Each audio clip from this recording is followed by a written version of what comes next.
afternoon on March 25th at it's 5 till 2.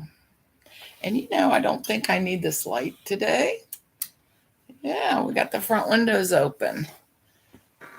My hubby just went to a Seder band practice. So I thought, oh, this is a good time to video and crochet and chat. I am working on my great grandson's Afghan. It's pretty long, or wide, I should say. And he's only a year and a half old. So I think this is going to last him on his bed for a while. But it is so soft. Oh my goodness. I absolutely love it.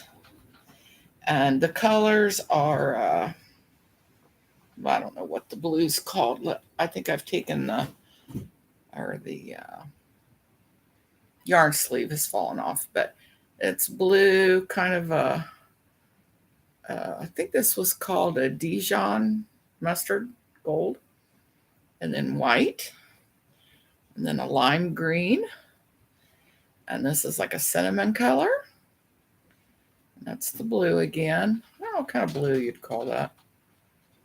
Just a happy blue. And then I'm just about done with this. I'm going to go across it with a single crochet. And I did get a new basket to hold the yarn from whatever project I'm working on.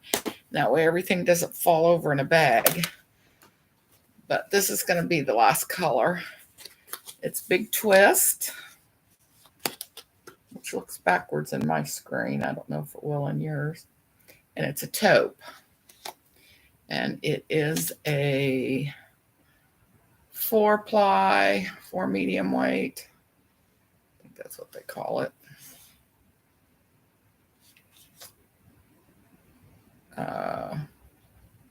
Yeah, it's a 4 medium weight. There's 380 yards, 6 ounces in this. And it is, I'm sure it's taupe.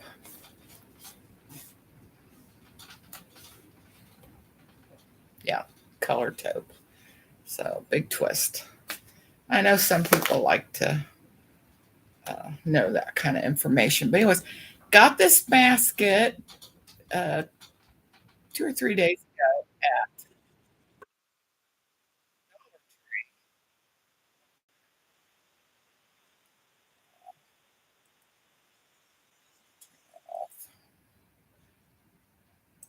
sorry. I got this at Dollar Tree, and they have a $5 section now. Everything went from $1 to $1.25. Now they got $5 sections.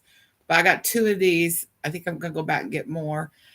There was, I think, a green, a blue, and an off-white. I think that was the color. But it's got really nice handles. This is really nice, and the plastic feels so good. So it lets the yarn slide well on it. Anyways, I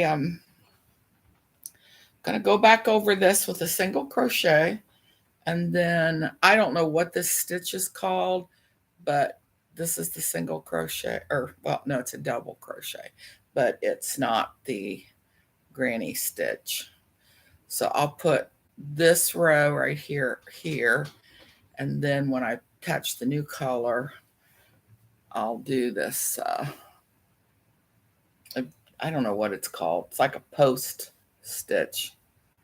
I've put that on where each color has joined. Just adds a little variety.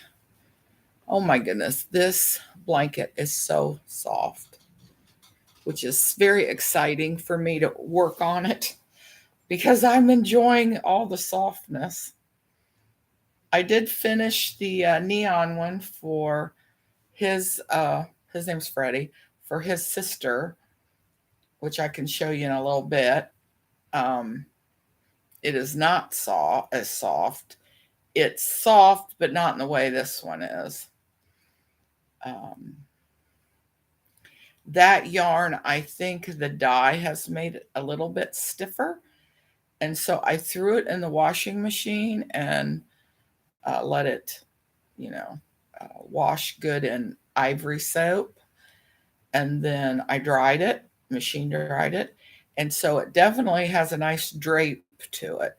But this is thick and bouncy and soft.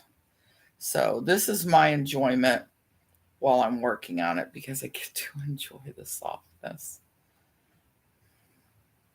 And last night I cut my finger really good.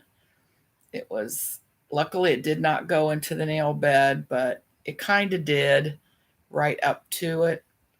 It was on a tin can. I had opened the can and I had dumped it. So a little bit of the can lid was still attached. And I, had opened it to dump it out. Excuse me. And then I went to push the lid down and my finger slipped and went between the can and the lid. So needless to say, I had quite the issue because I had to take my other hand and push the lid down to release my finger from the cut. Even I did went ahead and crocheted a lot last night, but it wasn't comfortable. When I crochet, I can use, like, if this hand had to be still, I'm very good at, not doing it real well right now. Not what I'm trying to show you, but anyways, I can basically move the stitch with this hand, with this one. That's kind of what I was doing last night because it was hurting for certain. Oh, excuse me. I was up probably until 1 o'clock watching. His name's Ryan Hall. He has a weather channel. He is a weatherologist or whatever they call him. But rather than go work for a television station or something, he has his own YouTube channel. So Ryan Hall is excellent whenever the storms are out. And he's got massive amounts of equipment too, and TV cameras, big screens, and that he works with. He's got a room he created for all of it. So it's just it'd be like a news center. Anyways, I was watching him and some of the storm chasers for these storms down in Mississippi. Might even be able to hear the wind. Well, that kind of tinkling sound, if you can hear it, is my husband does stained glass. Let me see if I can show you. If I get past all our mugs here.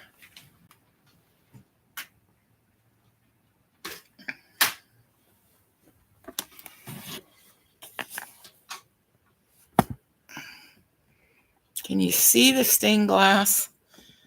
A little bit in the picture, in the window. They're between the blinds and the glass. So right now the wind is blowing really hard and fast,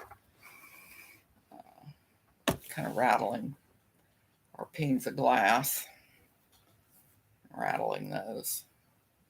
Till I watch it back, I won't know what you hear. Anyway, so I was up till, excuse me, it was actually about 2 o'clock. I think I watched till about 1:30 or so. Just was kind of keyed up. I'm sure you might have heard on the news, but the tornadoes, one of them went 75 to 100 miles on the ground, and it was, they think it could be as strong as EF5 or higher, which it doesn't go higher, but I mean, the wind speed would be that high. In Mississippi, it says 24 people are killed, think 4 are missing and scores injured. And it wasn't even a big town, but it did hit several very, dense areas. Yeah, it's really blowing out there. And then it went up towards Nashville and kind of the east of Nashville and entered Tennessee. And I think Alabama. And I'm just telling you for future reference, anybody watching this will know. It happened March 24th of 2023. Yeah. Anyways, so Don is at his Seder band practice, which is at a Lutheran church that actually started our Lutheran church in the 60s. But it's a small church, and they didn't have quite enough band members, so they got my husband from ours, which plays bass guitar and sings, and then they got a keyboardist and gal, and she sings. And all the songs sound very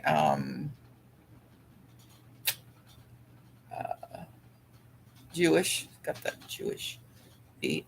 But one of them is a pretty popular song. I think you can even hear on the radio, like WFCJ or which is in our area, or K-Love. Stable. All right. Maybe it's reconnected now.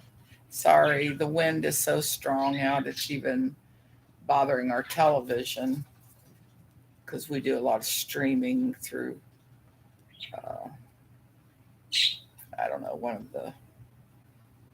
of the cable things that we get. Anyways, excuse me. Had a good week this week. Can't remember when I did a live last. I think it was maybe 4 days ago. Been trying to find some yarn. Suppose I'm going to try to go out again, see if I can find any times. Trying to find some yarn at Hobby Lobby. I end up paying, I think up until today, they've got 30% off of their yarn, which is another reason to go because I need some more. But mainly white, and I like these really jumbo size yarns because I'm going to make some clothing, but mainly I like to make blankets for people. Sounds like my mouth's getting dry. Sounds like somebody's trying to come in the front door and the mailbox keeps flapping.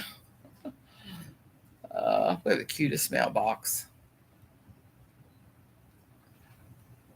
It's actually an old mailbox on the house, but it was well made, very well made. Probably, I don't know, 70s maybe. Could be back in the 60s. But when we moved in, my daughter, who's a muralist, she does huge paintings on walls. She painted it to look like a cottage, like the whole thing, the roof, because it has a slanted like that down. And she made that to look like a roof. And on all 3 sides of it, it looks like a cottage.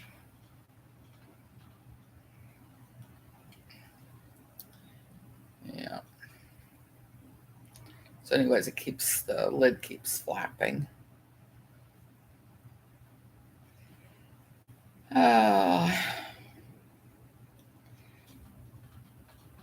Well,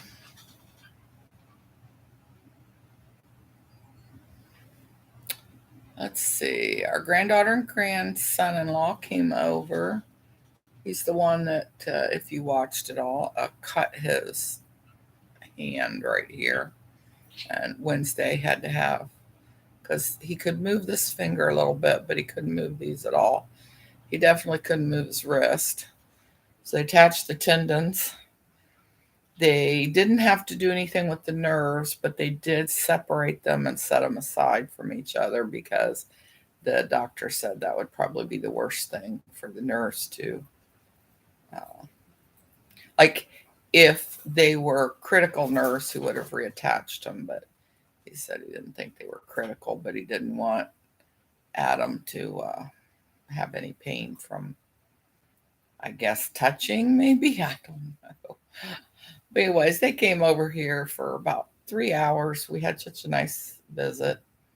And then we ended up going out to a pizzeria with my husband's brother and his wife. Hadn't seen them in seems like 6 or 8 months. I don't know if it's been that long, but it seemed that long. So we stayed there a good, let's see, 3.5 hours just talking and yakking. And during that, we had a really bad storm that came through. I took some awesome pictures on the way home. Let me show you some of those. Had my phone plugged in.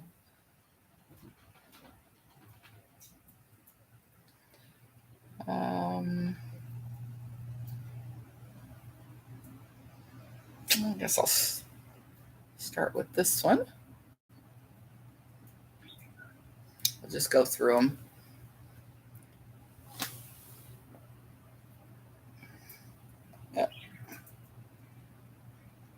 That is literally what it looked like to us. Like you would think that was special effects or something. It wasn't. It was the rain coming down, the wind, all the lights, and there was so much water in the road it was reflecting. Look at that. It was so pretty. I think there's another one. And yeah, this is what the sky looked like on the way there. Oh, you can't see the sky. No, it's not going to work because those are black and they're not showing up. But anyways,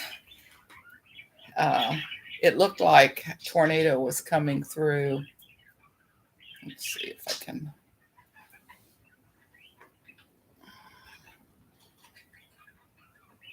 There. Did you see where that was? That little light over here? Yeah. So anyways, while we were in the pizzeria, and that's what's called a pizzeria,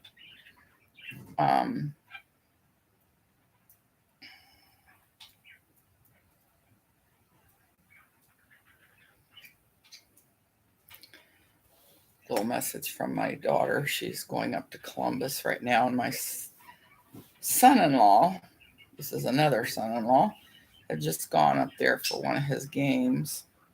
And she's going up to get her husband and kids from a youth conference up there. And I can't imagine being around box trucks in this wind. Well, anyways, I know I keep saying that, but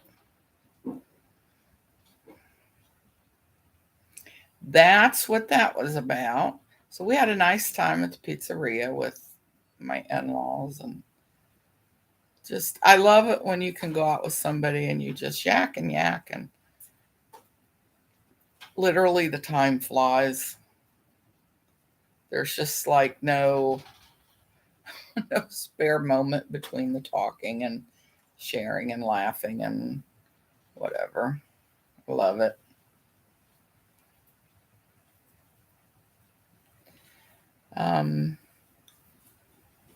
Yeah, so been trying to get a hold of my aunt. She's going to be 90 in July, 1st of July.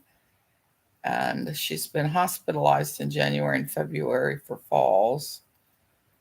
And she lives by herself in an apartment. Her daughter-in-law does check on her. And I've texted her daughter-in-law, which she hasn't texted me back. I'm trying to get hold of her for 3 or 4 days. I'm tempted just to try to go over there and get in the car and go, but you have to be let in and there's nobody like around the front.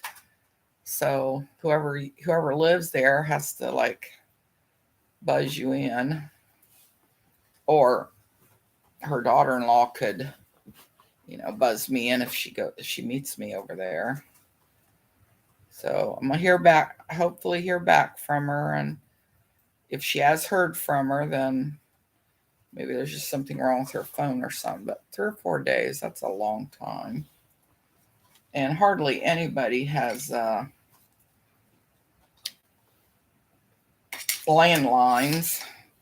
They do have a landline attached with the apartment for the door, but the cord on it is like this long, and it takes her forever to get out of her lift chair, and it's a very odd place over where a bar is that she can't reach because she has stuff. So she goes in the kitchen to try to get to it. She would have to try to, with a walker, she'd have to try to lean over everything. So it really is useless. And we found out after she moved in there a couple years ago, really, it wasn't. You need to call her on her cell phone. And then she still has to use that phone, but she's not taking a chance on falling trying to get to the phone to answer it. I'm just a little concerned about her. Her name's Mary. If anybody prays and wants to, I'm sure she's okay, but it's just when you got somebody you really care about that's getting up in years and you don't hear from them. It's a little concerning. All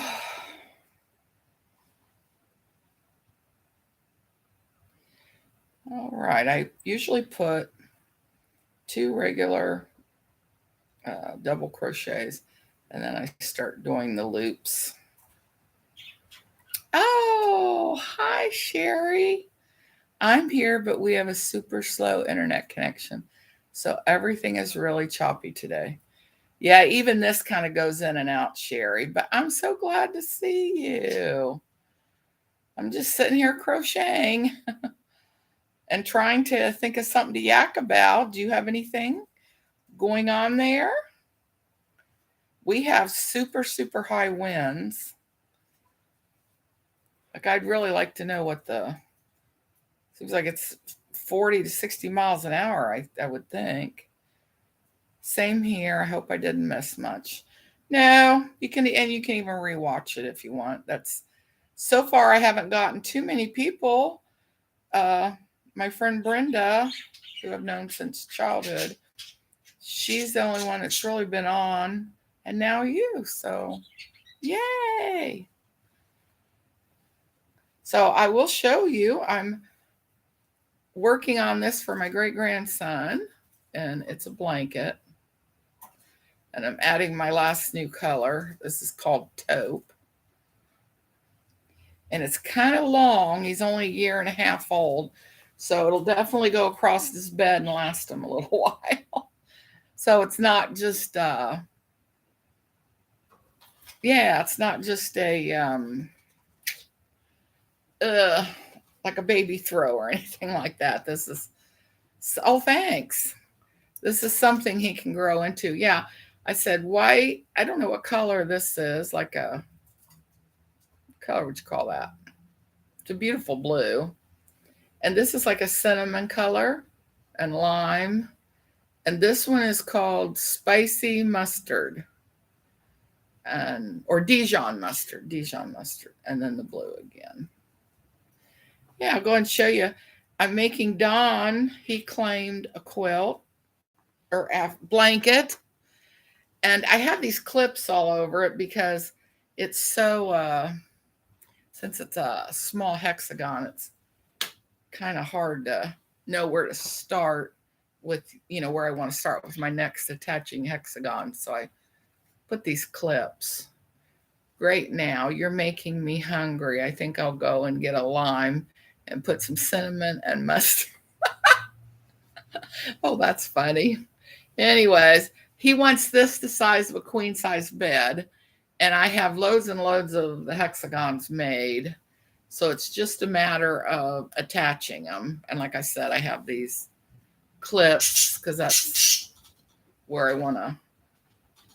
I'd have to lay it out on the bed now, but I know that wherever the clips are is where I have to start attaching. And then this is for Freddie that I'm working on right now.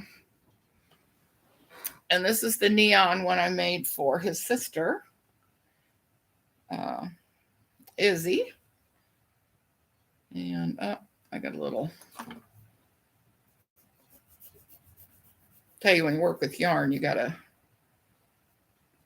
keep your nails smooth, nail beds smooth.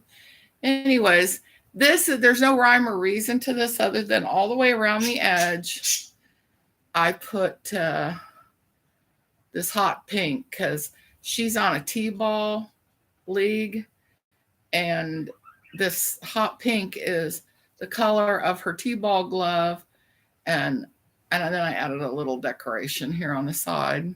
This is the side. But anyways, it's very good size too for a little girl that's 4. And yeah, I've made all this since February. Black with bright colors is always striking. Yeah, it was a neon pack. And then you might have seen this. I made this for Kindle probably a year ago. And it's just stripes. It's just the doggy size. And then I made a scrap one this past year. And this is pretty big. It's long, but it's not super wide. So it's more like, when you're sitting in the chair. And Dawn claimed it. Now, I have made, which I don't know, I think I sent you a picture of my one I made for my daughter. It's a large hexagon, and Kindle was sitting in the middle of it. I've made that too. So yeah, this is real long for Dawn. And it's just all scraps. So you got to have something to use those scraps up with. And then I made just like that, the scrappy striped one. I just made my oldest granddaughter and her husband one, and they claimed it while I was working on it. They said, we want that. So anyways, I'm sure I'll have a few more to make, but that's why you do it, right? So somebody will say they really like it and claim it, or at least that's why I do it. And I try not to make them specifically for anybody, because that way if they really don't care for it, they don't feel like, I got to take it, not my colors, that isn't my favorite. So this way, if they say something, then I can give it to them. So how's all your birds? Your outdoor birds and your indoor birds. I got a new one. Let's see, are all 3 birds getting along well now? Snowy is fitting in. Okay, yes, Snowy is doing great. And the other 2 have decided that she is not the enemy. But they're just in the one cage. Yeah, let me see if I can turn it around. There they sit. And they're doing very well. I don't know if you can see Snowy. She's on the top one. Yeah. See, good for them. Didn't you have a cockatiel also? Yes. And I loved Eva. And I came home from a little outing, errand running, and I said, oh, hi, hi, Eva. And I went in the kitchen, I think it was, to put the groceries in the kitchen. And literally, I walked around the corner and she had already fallen over and had passed away. It happened that quickly. So I was in shock, very, very upset. I mean, there wasn't even a hint that there was something wrong with her. So we've lost our Eva, but we didn't know how old she was. I mean, she came to us literally on a hot summer day, and she was in the street. The neighbor stopped thinking it was our bird because we always have birds on the back. Yeah, it was quick. It's like if you said something to one of your birds and then you walked into the other room, which our kitchen's right there, and where these birds are, that table wasn't there then. And that was Eva's big cage that my husband had just gotten me, I think 3 or 4 months before that, for Eva for my birthday. And it was a 5 foot tall cage. And that way I thought, oh, she can fly around it and stretch her wings and, go from level to level and enjoy herself. So she was gone. But like I said, since she was a rescue, you can usually, they say, kind of estimate whether, especially if they're full grown cockatiel or not, by the orange circle that's on the side of their cheek. And I thought it was a decent orange circle, so I don't know. I don't know if that keeps growing as they get older, but she wasn't a baby. Yeah. So how are yours? Let's get on to something. Don't make me want to cry. How are your birds doing? And then you have a whole yard full of them that you feed outside, which is awesome.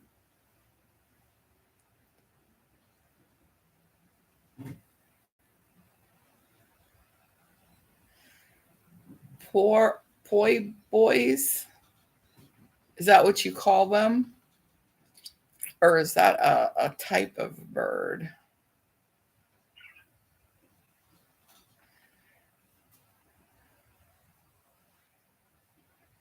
And they're starting. My poi boys are great. That's the outdoor birds, right? And they're starting to feed the spring food to the outside birds now. And we're starting to feed the spring food. I've been like this all day. It's like my words just get all tongue tied. My parrots are both Poicephalus parrots, and they're boys. Okay. Now, see, I learned something new today.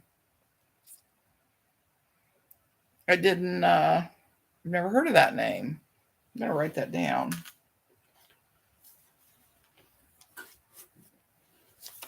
And then I'll look it up. Pioce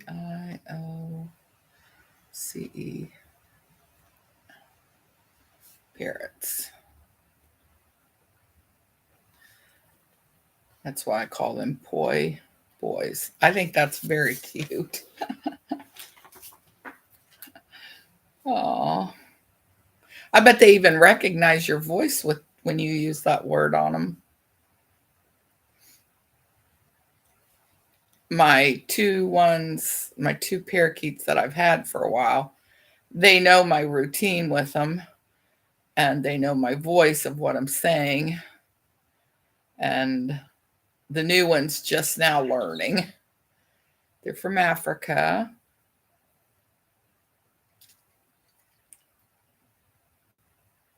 Poicephalus refers to head shape related to Senegals. Mine are red-bellied and a Myers. Oh, yes, I've had them for way over 20 years. They know everything I say. Well, from what I've heard, parrots are extra smart. Now, I don't think yours talk, do they? I know some parrots talk. Some parakeets talk, but they're not going to talk if you've got them in a group. 20 years. Wow. I only had Eva for, I think, about 2 years. And I miss her so much. I guess if people aren't bird people, they wouldn't understand it. But if you're a bird person, which I know you are, you understand what I'm saying. Yeah. See, that's what the first row looks like when I put it on, like down here. And it makes it extra thick and fluffy.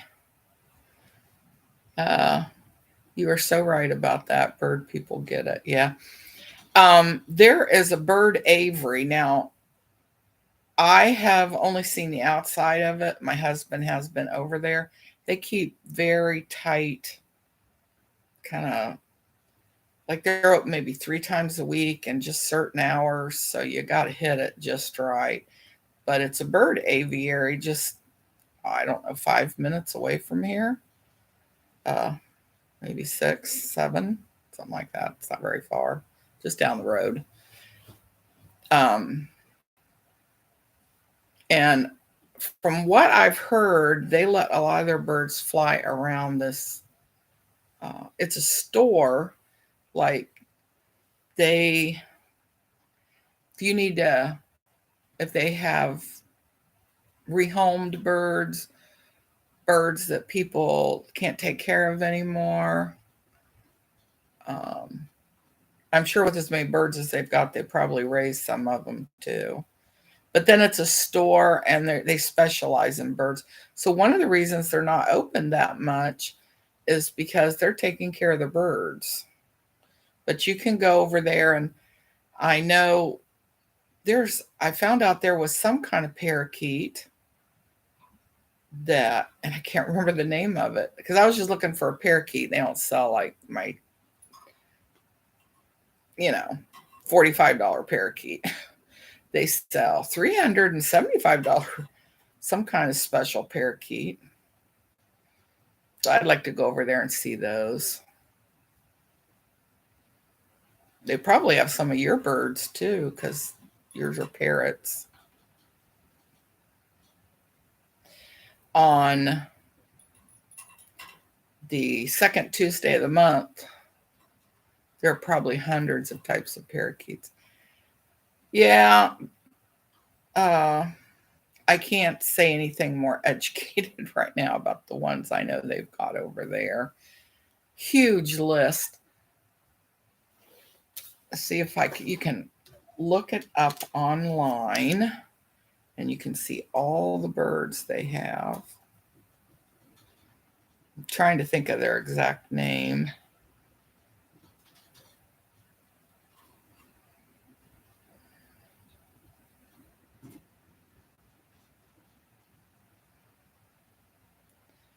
Um,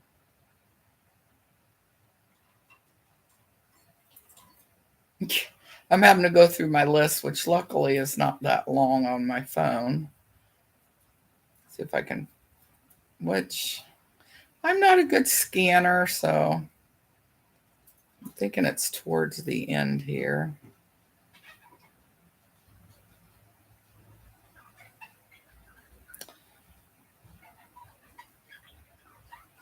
Oh, it's called Sugar Creek. That's one word. Sugar Creek Aviary Farm. So if you want to look that up online, you can see all their birds and see pictures. Sugar Creek Aviary Farm.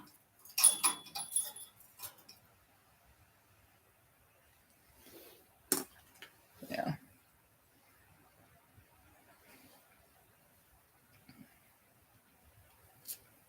Yeah. Okay. That'll be cool. Um, well, I don't know much else new. I was saying earlier, my grandson in law who could have cut his arm off pretty seriously with it was a sharp hook blade knife. Had surgery on Wednesday, and he seems to be doing pretty good. He could only move, he can move his, right here. Couldn't move his wrist or anything. He could move this finger a little bit, and I think his thumb a little bit. He's an electrician, and he's right-handed, and it happened on his right hand. Anyways, Wednesday had surgery, and he's getting a little movement in this finger. He hasn't gotten any in this one yet. So, yeah, what a freaky accident. His name's Adam. If you want to pray that he not only heal up and recover, but he can get back to work as an electrician, which, definitely takes a dominant right hand. No, it happened at home. I hate to tell you this, but he's a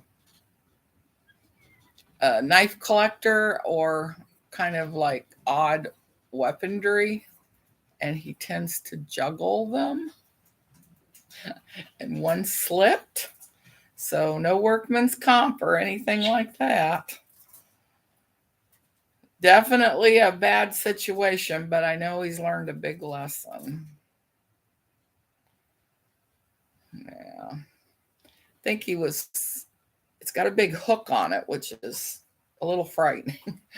And I said, I cannot believe the weight of that thing, that it did not, when it landed on his arm, did not cut through the bone. And he said, well, you just don't know how strong bones are. I was like, well, I still don't think I'd be taking a chance with that one. It's pretty bad.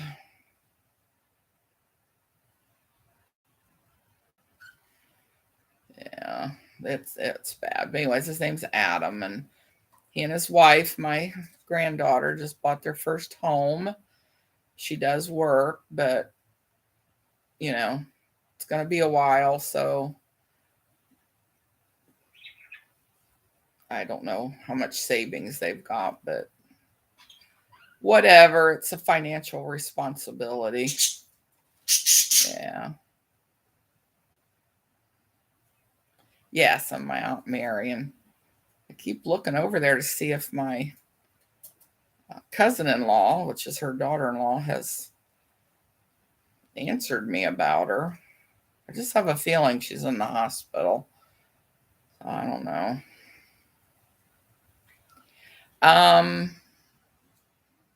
Don, I don't think you were here then, but Don's at practice for a Seder that we're having at a church. He's a guest musician at the church. It's a small church that actually started our church in the mid 60s. And it's a beautiful church, the outside of it, but it's not that big. And they haven't had a lot of growth in it. So they didn't have a very big band for the Seder. So they're combining our church with them to have a Seder. And then Don and a gal at our church that plays keyboard, which I know you know all about that, they got invited to join the little band at that church. So he's over there practicing right now. And it'll be next Wednesdays when we're going to have the Seder. Have you ever been to a Seder meal?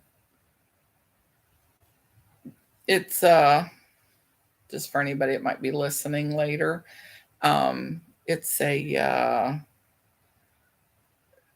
celebrate the Jewish Passover, but they have extremely strict, like, let's see, I went to one Seder meal years ago. Yeah, I've only been to two.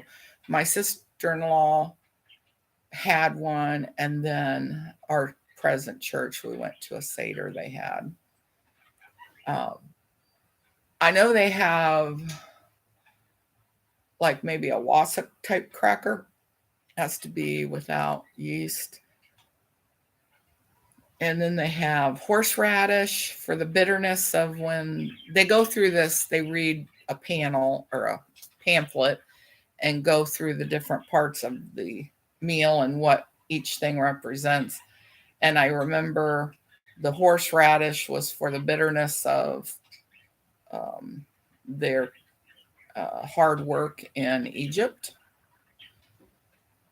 And I know the wasa cracker was for the unleavened bread. I don't know. Do you remember any of the other stuff? I figure I'll be surprised when I go.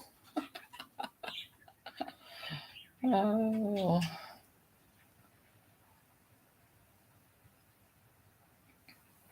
Well, I'm kind of excited about it. It'll be a good time, and uh, Don's very excited. The music is very Jewish sounding.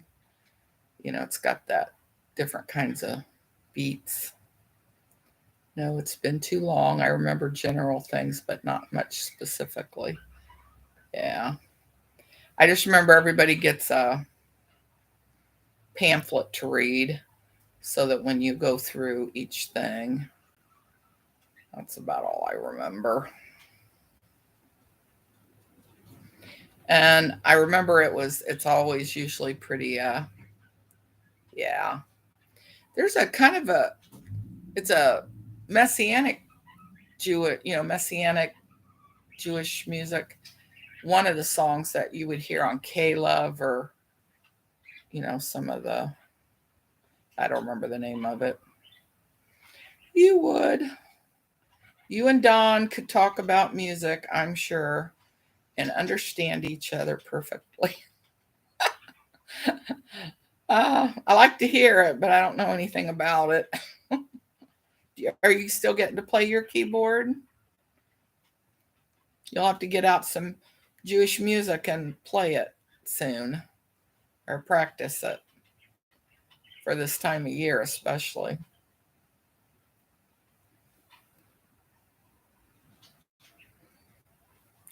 Probably it would be fun to play together too. Yeah. Well, he does the guitar or electric. He can do the acoustical guitar,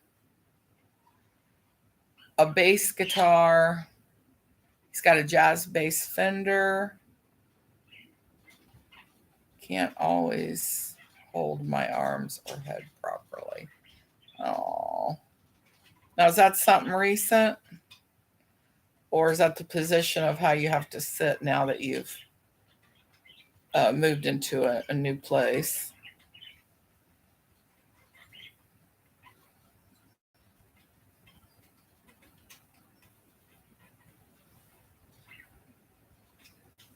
He actually has sort of we turned our dining room into his music room. And that way he can keep his stuff set up there. Oh. Do you think that's due to a rotator cuff?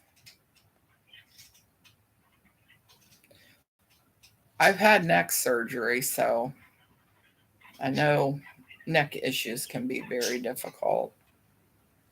In my neck right now, I have a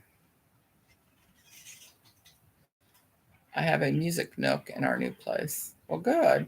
It's when you're a musician, you just don't want to have to set up every time. You know my spine is disintegrating. Yes, yeah.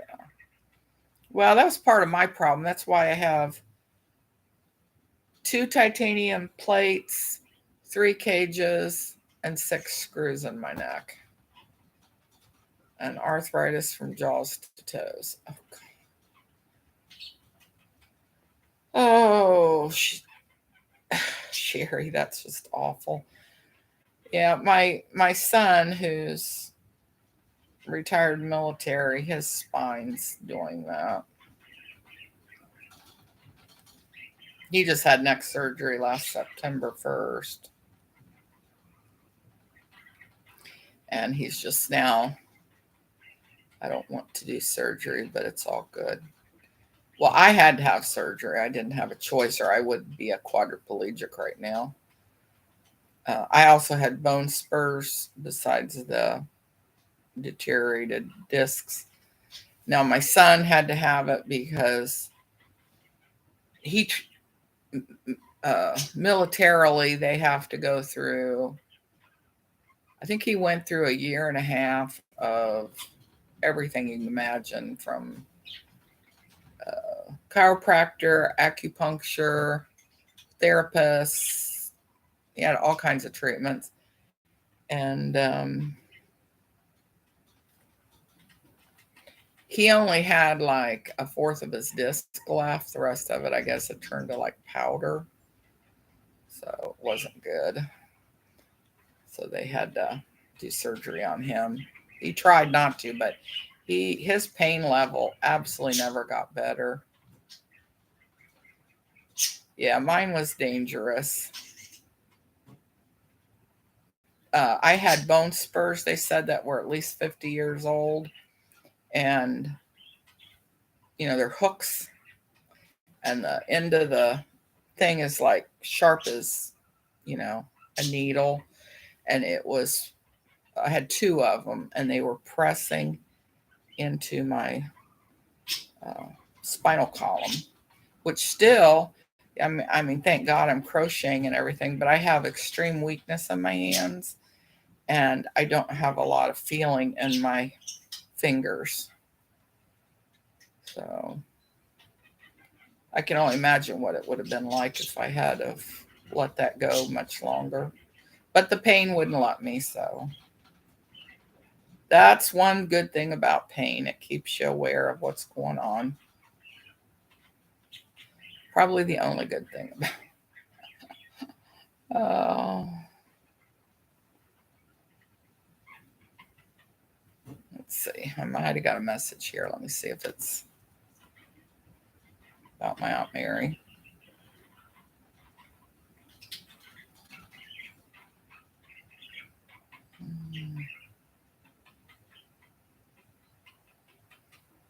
No, haven't heard from her. I may just end up calling. They're the kind that I think they'd prefer a text, but push comes to shove, I will. I know you've heard that saying before. Uh,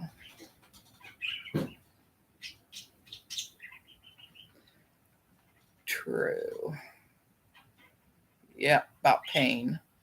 Yeah. Well, I know you experience a lot of it, and I pray for you.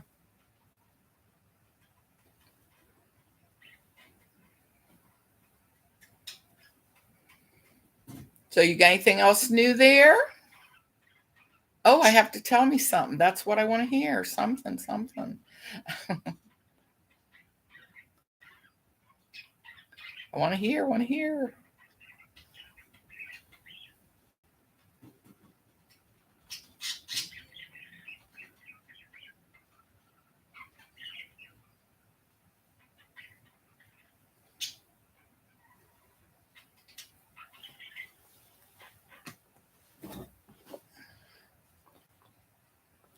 We saw a Christian comedian the other night, and he talked about expressions. I will find the link. We were rolling. He was so funny. Oh, I'd love to hear that. Praise the Lord for Christian comedians that are funny and clean. Takes me longer to type than talk, but you can't hear me when I talk. I can't. Not the way these lives work. Wow. Do you have the high winds? These winds are terrible. I mean, big trees out there are going, like this. They're going like that.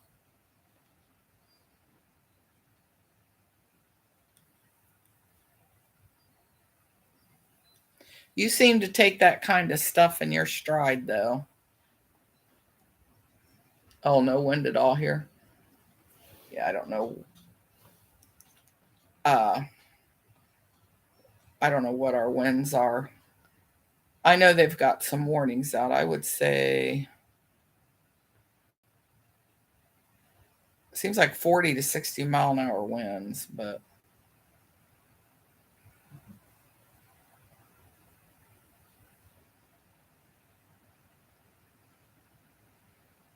What are the what are the wind speeds in Dayton, Ohio right now? The wind speed in Kettering is now 31 miles per hour from the southwest.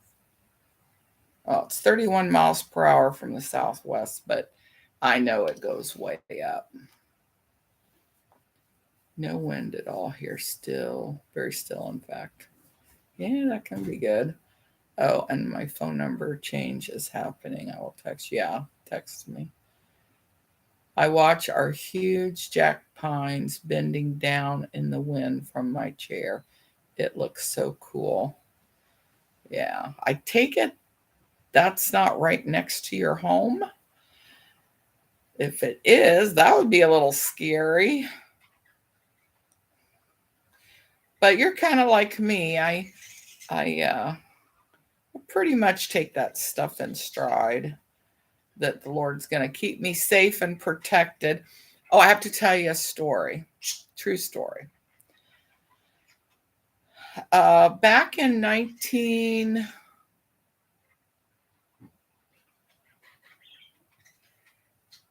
yes, it is right next to the house. Oh no. Oh my goodness.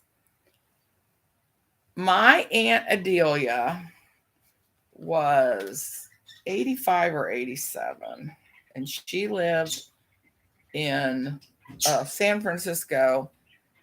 And I know you've seen these houses. They're like old Victorian type houses, and they're on the hills like this. And she owned one of those. And she lived on the first floor. She rented out the second, which that lady was only there on weekends because she worked someplace else. And then she rented a little cottage, usually to a single person or a like a newly married couple or somebody in the back. And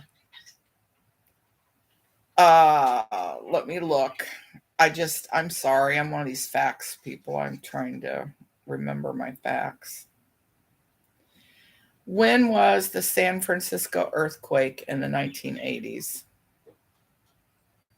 According to History.com, on October 17, 1989, a magnitude 6.9 earthquake hit the San Francisco Bay Yeah, Area, killing 7 people and causing October multi-million-dollar 17th, damages. 1989. It was a 6.9 earthquake. So, on top of all this, of my aunt living by herself, she had no children. Her husband was gone, deceased. And she was all by herself in the city. And her friend that did live upstairs, that rented the upstairs of the house, she was away at work, away for the week at work. And that earthquake hit. And she was sitting there in her chair, and I guess she said she put her hands on her chair and she said, "I'm yours, Lord."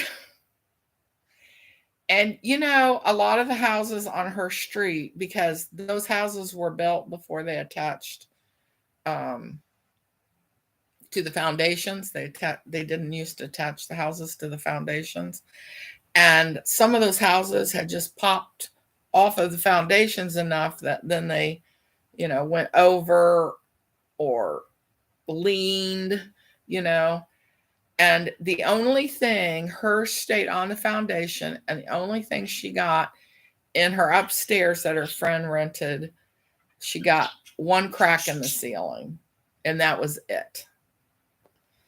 And I remember her laughing, and not that any of it was funny what happened, but she just said, "I just knew I was in for a ride, so I hung on to the arms of my chair and said, 'I'm yours, Lord.'" Oh, it makes me cry.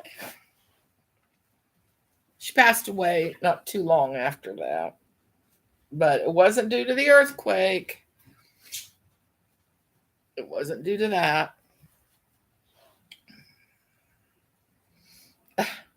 Cry easily. But I thought that was so cool, and I can still hear her telling me the story. And I do have pictures of her standing in front of her house on the hill, and she had a little gate in the front of her house. She was kind of leaning up against it. Yep, what faith? She did too. Yeah. And I'll tell you another story. Her husband was, I don't remember if he was Chinese or Filipino. I can't remember. But he worked in a restaurant, and this was like a high quality restaurant in Chinatown. And it's one where, you sat down, you had tablecloths, and he was the salad chef. Now, if there's a special name for a salad chef, I don't know. But we went and visited them in 1970, and I had never in my life had an avocado, never heard of an avocado. And he was so excited that we had come to visit and we'd come to Chinatown. We weren't staying with them, we were staying someplace else, but of course we still had to visit. Adelia and Vic, that was his name, was Vic. And so we went to the restaurant to eat lunch, and Vic was so excited. He said, I'm going to make you each one of my specialty salads. So when he went to bring me mine, he put it in front of me, and I kind of looked at it and I said, What's that? And he said, Oh, those are avocados, and I just knew you would love them. And so he picked the avocado salad for me.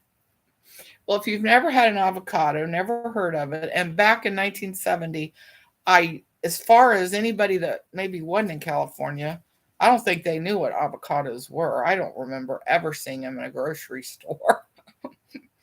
I took one bite, and it was a ripe avocado, so it just melted like mush in my mouth against my tongue, and I thought, here, I'm going to bite something.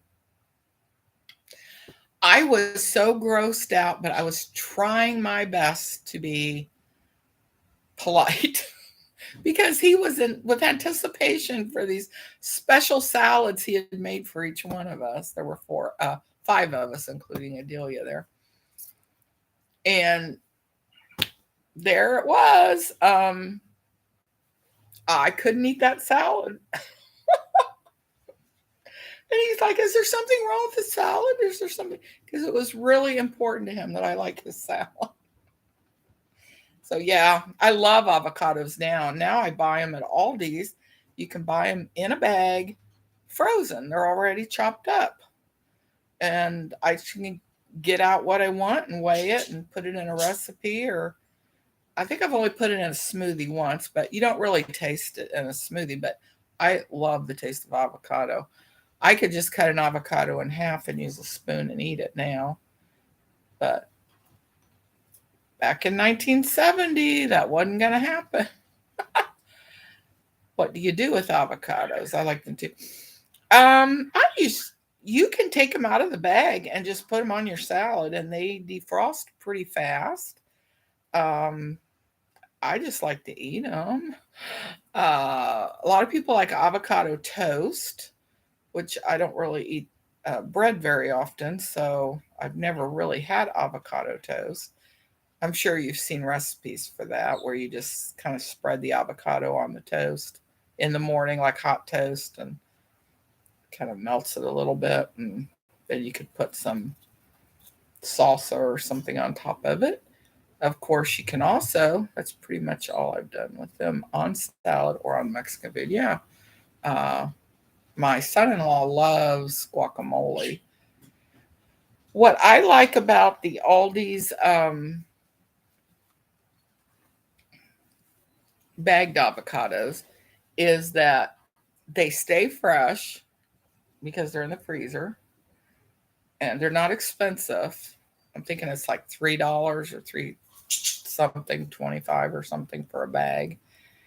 And you just take out what you want.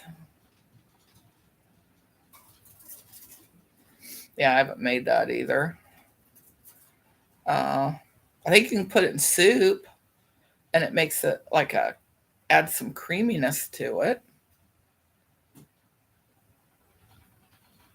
Um, I don't really know. I think I should have to look it up, but that's what I do with it mainly.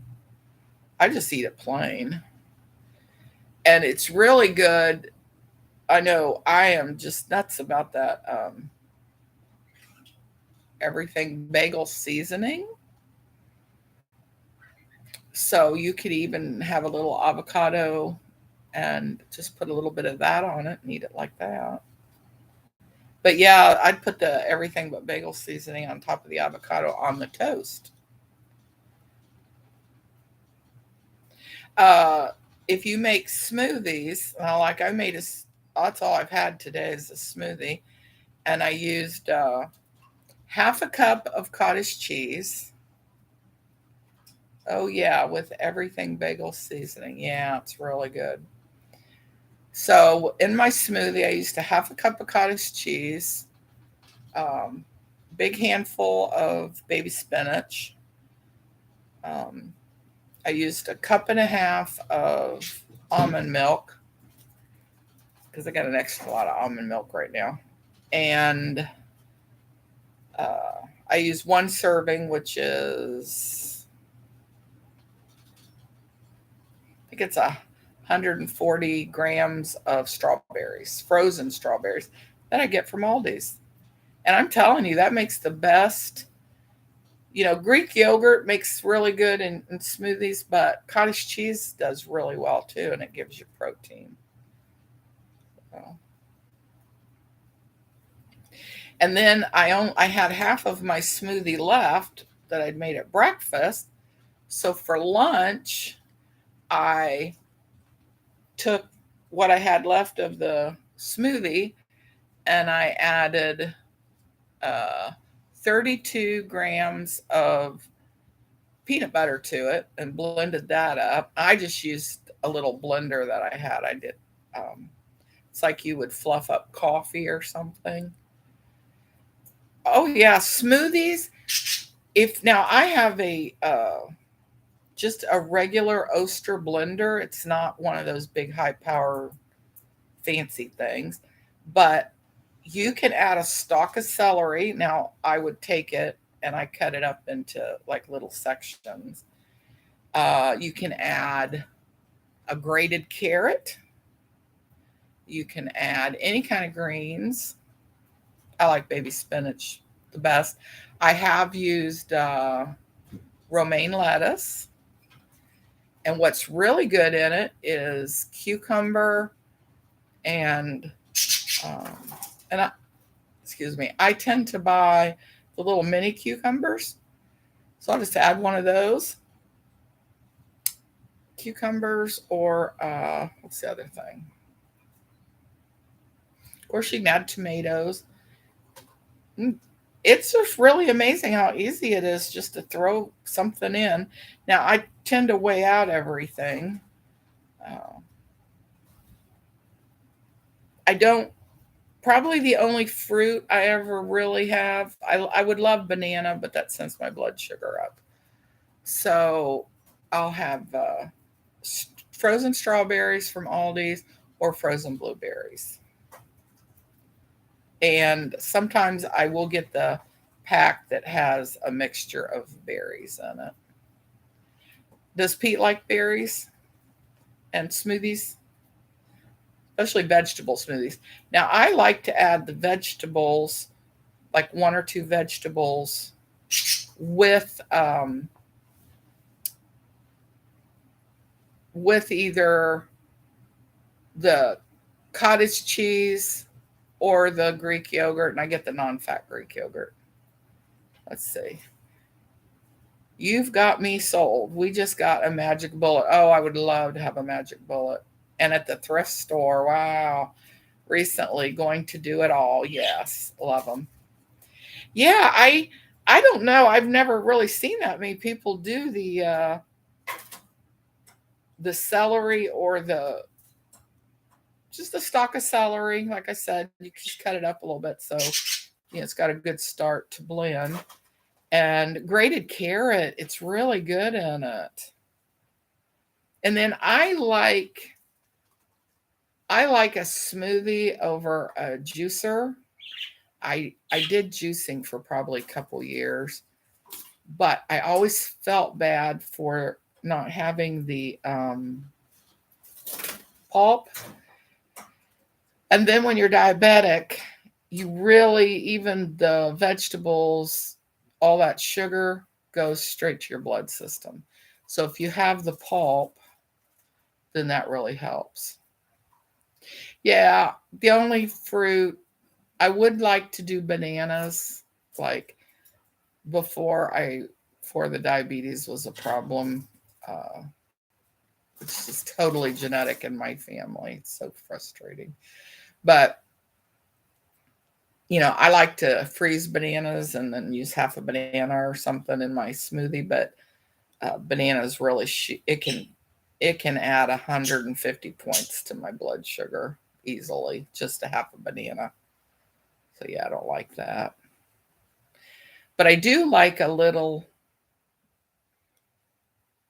fruit. Uh, like I said, it's just one serving of the either the blueberries or the strawberries. And the avocado, and you get your good fats that way. Pete likes sweet stuff. Okay, well, if you use any kind of sweetener, just add that with it, you know. And then I'm an almond milk person, which I tend to dilute. It's already like 1 cup for 30 calories, so it's not the real strong stuff. And I tend to add either ice or just some water to it. He uses monk fruit, yeah. So there you go. You got some more ideas.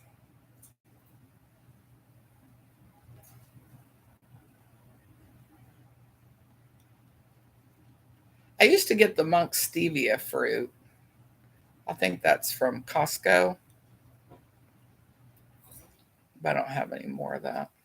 Oh, you are quite welcome, and thank you for listening, and thank you for interacting. I really, really appreciate it. You're having your first garden. Really? Your very first garden? Oh my, I'm so excited for you. I'm not a gardener, but as you know, Don is.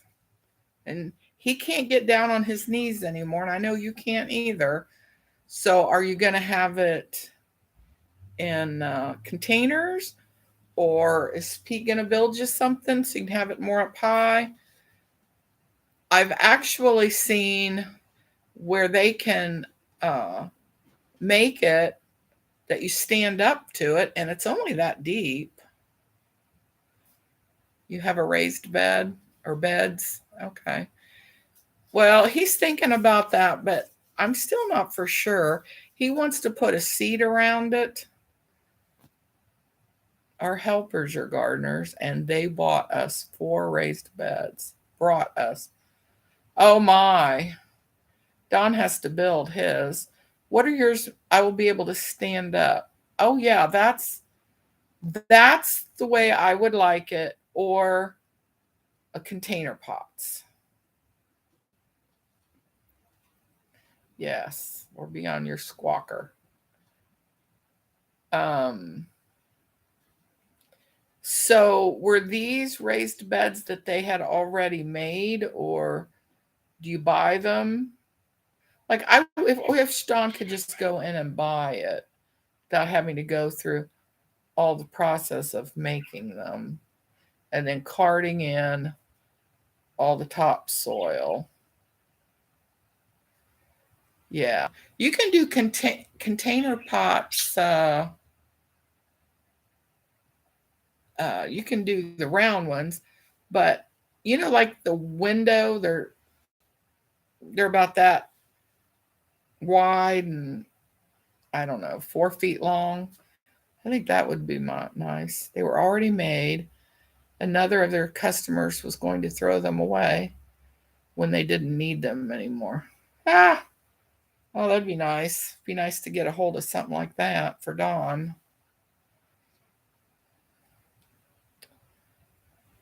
Yeah. Well, congratulations. I'm very happy for you. I'm very happy. Now, where will you put them? Like right next to the house, or do you have like a fenced in area that you're going to put them in? We've got that fenced in garden. It's not real huge, but um, he's trying his best to keep some of the last year, particularly our rabbits were the worst. I'd like to do microgreens inside, but we have an anti UV coating on our windows. Yeah, that wouldn't work.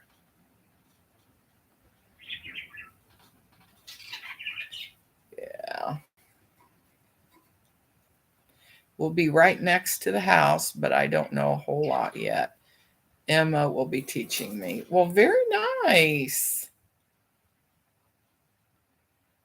Oh, very nice. Uh, Deer will be our problem. Yeah. That's deer would probably even jump our fence because our fence is probably 5 feet. Yes, I could see. Do you know? And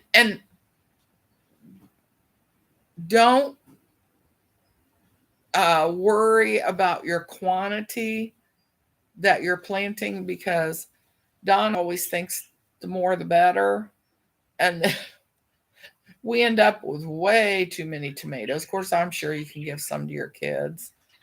Um, and then we have to share some with the animals, I guess. But my brother-in-law that we went and had dinner with the other night, he's a big gardener and he lives out in the country and he has deer and every other kind of animal. Plus he has chickens and quail and roosters and things that would get in it. So he made, they call it a summer garden, and it's raised beds that's in a U shape. And then he put a door, screen door on it. He's got screen all the way around it and screening across the top because something would always get in his garden and now they don't. But, anyways, he was planting seed and he got very carried away. And he mentioned the one thing that he has way too much of. Like he said, I have enough, I could feed the whole neighborhood and the next one beyond.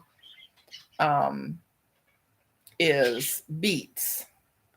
Well, I like beets, but beets don't like me anymore because of the sugar in them. Don has never liked beets.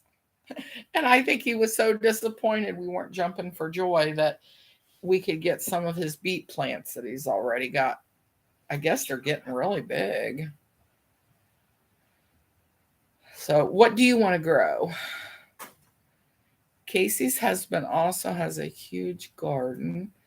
Actually, they have more than plenty too, but they can sell it. Part of his business is chickens and rabbits that he butchers and sells, and eggs too.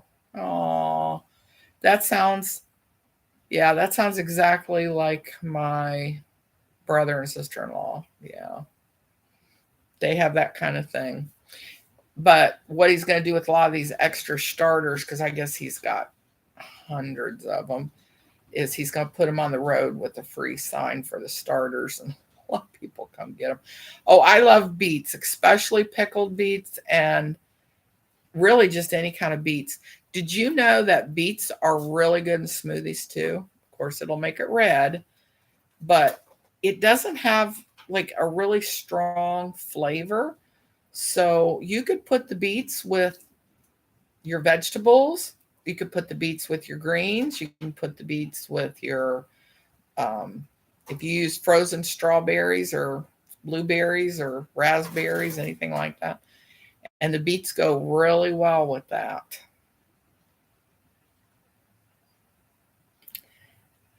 You want, is that delicate or Datasha squash, zucchini, beans, peas, huckleberry potatoes? I've never heard of those. onions, garlic, and a few other things. Okay, so no. See, we tend to have a salsa garden, which is peppers, tomatoes, and onions. It's good to hear beets and smoothies. Yes, beets and smoothies are delicious. Del Delecta squash. I've never heard of that. Tastes like sweet corn. Wow. And you don't like peppers? Yeah, peppers are. I I know red peppers are really good for is it potassium? I think potassium. And this year he is growing corn. Don hasn't started it yet, but it's okay. It's not quite yet ready. So when do you start? Are you doing seeds or plants? Sherry, are you doing seeds or plants? And some of each, I think, yeah. Well, we have green lights or grow lights that we have set up in his glass room, and that's usually how we start them. I will be making, Emma and I will be making our list this next week. She has some stuff she's willing to share with me too. She sounds like a wonderful person. Sounds like you not only got a helper, but you got a friend. That's awesome. And one that comes over and helps you with things. She is an absolutely delightful person. That's awesome. Answered prayer for you, I know. And then, didn't you say her husband too? Yeah, I don't know what I'd do without her now. Oh. And then her husband come and help, and her husband helps Pete. Yay. So I gives Pete a good buddy.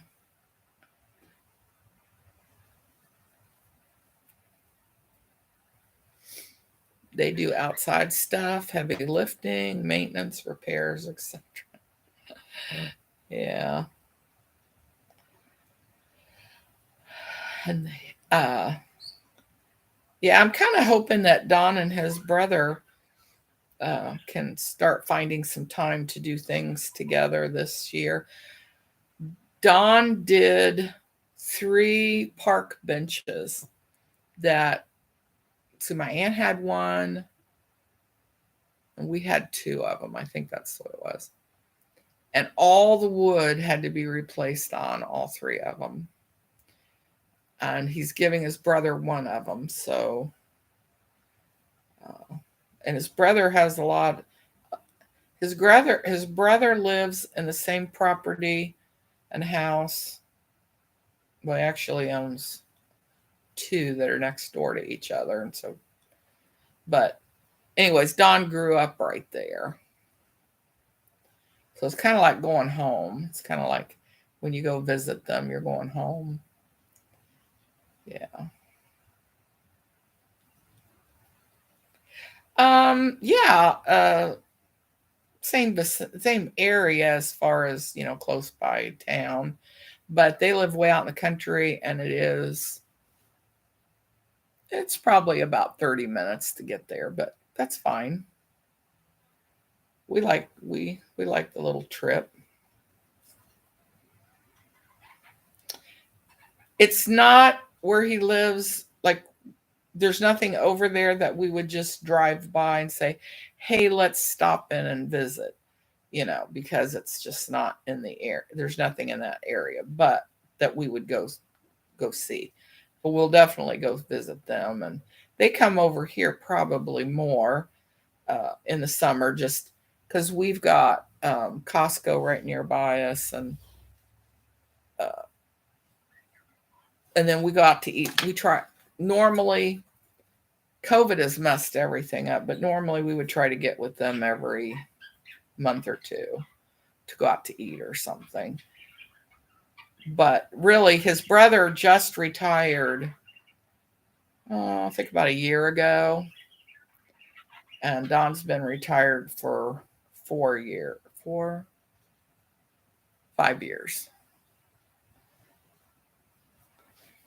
So then, with COVID and the fact that his brother was still working, you know, there wasn't a lot of time, but now they've both got time. Makes a big difference when you got time.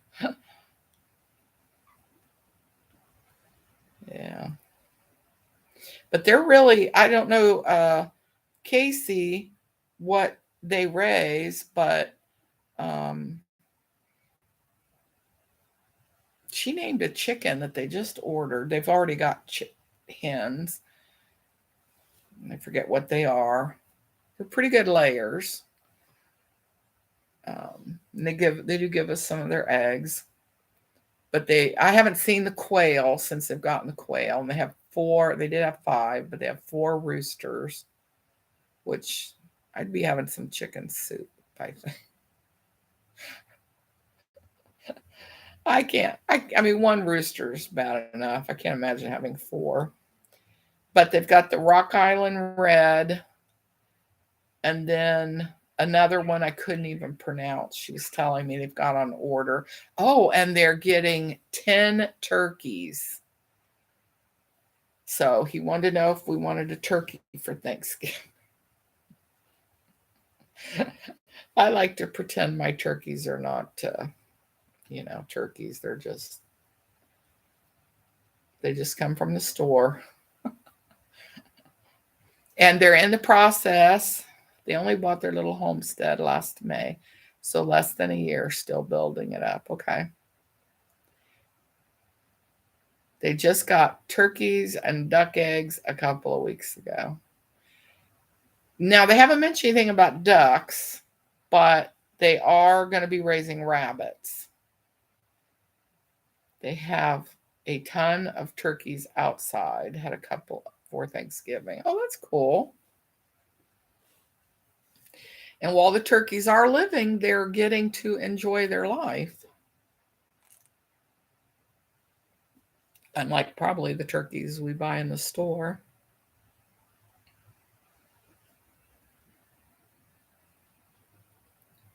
They're spoiled. Yeah. Um, yeah, my brother and sister-in-law are also building what they call a summer kitchen, and it's going to be where they prep and cook and can and do all that. They come running when Pete goes outside to fill the bird feeders. Yes, the summer kitchen is great. Now theirs is going to be an outdoor roofed summer kitchen. It's going to have different areas to it. I was telling them the story of my Aunt Effie when I was growing up. Aunt Effie and Uncle Grover. Can you get better names than that? um, Aunt Effie, I just remember, of course, I'm sure Uncle Grover did most of the garden work. I'm sure he did a lot of the garden work, but they seemed old even when I was a kid, like way past retirement age. But I'm from West Virginia, and they lived in West Virginia, and they lived literally on a road that was like this. I mean, and then it was very hilly. Like when you parked your car, you had to like go up a bunch of stairs. The house was up here. And I remember that a very nice house. It was kind of well, it was a West Virginia house, which to me reminds me a little bit of a Cape Cod house. It had a nice front porch on it. But when you went down into the basement, because it was kind of sitting on a hill, 3 or 4 sides of the basement was all windows. Like you could open all these windows, and it had a back door that went out over to the backyard where the garden was. And they had a full kitchen down there, and it was just for all the canning and putting up that they did. And I'm sure over in one section was where the canned goods were that she would can up. But that was my idea of a summer kitchen. But it was even nice down there in the winter. They just called it a summer kitchen because that's where they worked in the summer, because they had a full kitchen upstairs. I know you know all this, I'm just saying it. But I just remember thinking it was such a light, airy, like you open all those windows and have the back door open that goes out into the yard. And it was just so pleasant. That was my appreciation of it as a kid. And if I could appreciate it as a kid, it must have been nice. Oh, well, thank you. I can still see it like it was today. And I think the last time I was there, I was maybe 16. So, been a little while ago. Oh, let's be real.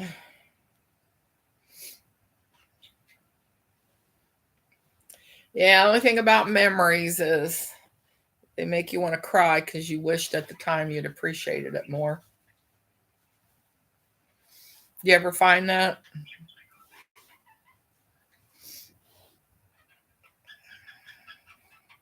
And of course, you didn't know to appreciate it because either you were too young or the the people, I don't know, you just thought, oh, well, they're older, they're old. And you don't think to ask them some of the questions you wish you could ask now.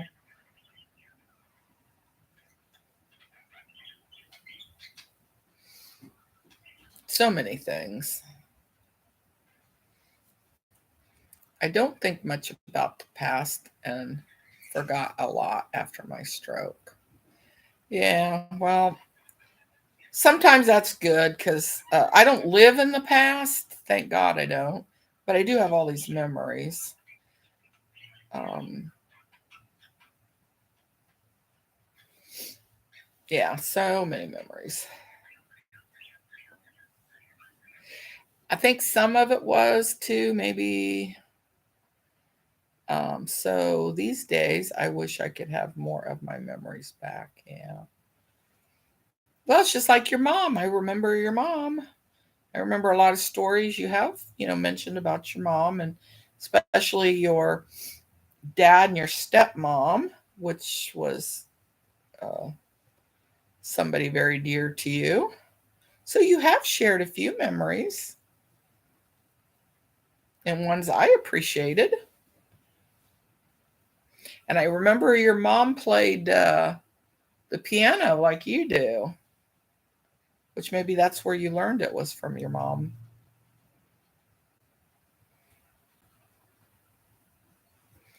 I tried my best to learn a musical instrument. Yes, memories since my stroke. I have a lot of, and I'm thankful for. Yeah. Yeah, when I was growing up, my very first lesson I ever had, because I wanted to play an instrument, which, by the way, I have no musical talent. Your brain either works in that direction or it doesn't, and mine does not. I even had a teacher beg me, please, please stop your lesson. In fact, I had two teachers. Well, I actually had three. My first teacher, or my first instrument, and you'll find this interesting, which you probably have heard of it, but I was in fourth grade and they offered music at my elementary school. And it was to learn to play piano. Now, luckily, my mom was able to buy me a piano. Didn't make any difference. But we had paper. They wouldn't even let us play on a piano. We had paper that was like the size of a keyboard, and you just practiced your fingering on the paper or cardboard. It was cardboard that folded in half, and that's what you got to practice on. Not a lot of incentive. And then also at that school, I think I was in fifth grade. I thought, well, the piano doesn't seem to be for me, even though my mom had just bought me a piano. And it was a used piano. It wasn't, it was it was okay piano. I don't even know if it was in tune, but I did have it. So I played the clarinet.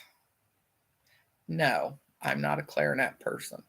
So then I thought, I think it was in fifth or sixth grade, and I thought, well, I'll try the violin. Loved the violin. I remember my mom rented the violin for me, and I learned all about, I think it was cat strings on it, cat guts. I think was what the strings were made. Not the string on the bow, the bow. And that was my favorite. Wasn't good at it. I remember I loved putting the rosin on the bow, and then so all by myself, I started catching the city transit bus to go downtown to take lessons at this music place, and I did that for 2 years. And this teacher, she was a little retired lady, little small thing, and she loved Beethoven. She hated Bach. The others were kind of iffy, but those two I remember. So there was no Bach playing. If there was a Bach song in my piano book, I don't care how simple the Bach song was, you do not play that because she did not like Bach.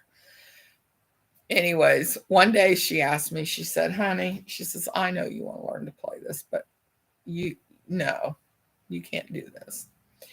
And then my school from fourth grade to eighth grade offered us, I lived in Dayton, and they have a memorial hall there. And they would bus students in, I think it was once every 6 weeks or something, to listen to either the Dayton Philharmonic. It was to get us used to the arts. Maybe the Dayton Ballet, you know, just get us really used to the arts. And that teacher that took me actually threw me out of a sixth grade music class because she said I was throwing the whole class off key, and this was singing. And I still remember the song. Uh, was it Swanee River? Whoever that author is. So my music career was going in the pot. And then now I'm in seventh or eighth grade. I know this is getting long. I'm just telling you, Sherry, how hard I tried. I had my mom take me for 2 years to piano lessons. I thought, well, it was that teacher. So I took 2 years of piano lessons out about, I don't know, it was maybe about 3 or 4 miles away from the house. It was too long to walk, and it was at nighttime, so I didn't take the public transit. And she'd take me there. Finally, that teacher told me, he said, honey, you can't play. And then I married a musician. Oh, there's my story. Sorry. I know it was long. I had to get it out. If you weren't such a music person, I probably wouldn't have bothered telling you, but I have noticed that many people who have great visual artistic talent seem to have not so much aural artistic talent for some reason. You do have some great visual artistic gifts. Great story, not too long. Enjoyed hearing it. Thank you very much because I'm kind of embarrassed. I will tell you about the night I met Don. I met him at a Christmas party, and maybe I've told this story. If I have, you can just say you told it, like on one of my vlogs. But uh, I'd started going to this church, and I was brand new. And then one Sunday, I thought I'm gonna go to the Sunday school. It was college age, so I go to the Sunday school. So of course I do everything by myself. I don't have any siblings. I didn't have anybody I hung out with. So I went by myself, and they announced that they were going to have, this was the beginning of December of 74. So they said, we are going to have Christmas caroling and snacks and stuff at the, I guess you'd call it a youth pastor's house. And I didn't know where this house was because it was pretty far away from my, anything I didn't know where it was even located, north, south, east, or west. So I asked a girl from college if she'd go with me. So I really like to go to that. And though I can't sing, I just thought, well, I'll get to know somebody, get to know somebody at the church is what I'm thinking. And it was a pretty good sized group. I'd say it was at least 40 of us at that house caroling party. So my friend's dad was a pastor, and so she seemed like she'd be a person that would want to go. So I asked her, and she goes, "Sure, I'd like to go." So we went, and then we went caroling, and there was a whole group of us. Like I said, at least 40 of us, and we're walking around the streets, caroling. But I'm not singing. I'm at the back of the group. I keep hearing this voice, and I'm like, who is that? And I walk around the edge of the group trying to figure out whose voice this is I'm hearing, because it was as if there were no other voices, just this male voice. So I took a look, and I think all I saw was the back of his head, and he had long hair at the time, and he had a hat on. And so we got back to the house, and we were playing games. And then this guy came in, and he joined our game. And I thought, that's him. I think it was the hat or something. I don't know. But I said, that's him. Well, I was used to be very, very shy. And my friend was taken home by somebody else that she had met that was interested in her. She was interested in him. And so he took her home. Well, that left me, which I had driven, but I didn't know how I got where I was because she had told me. And so I'm just sitting there on the couch. Finally, the only people left is the pastor, his wife, and Don.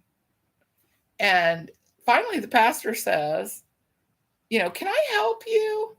And I said, I came with my friend. I don't know how to get home. So Don pipes up and says, well, where do you live? And I told him. He goes, I know how to get there.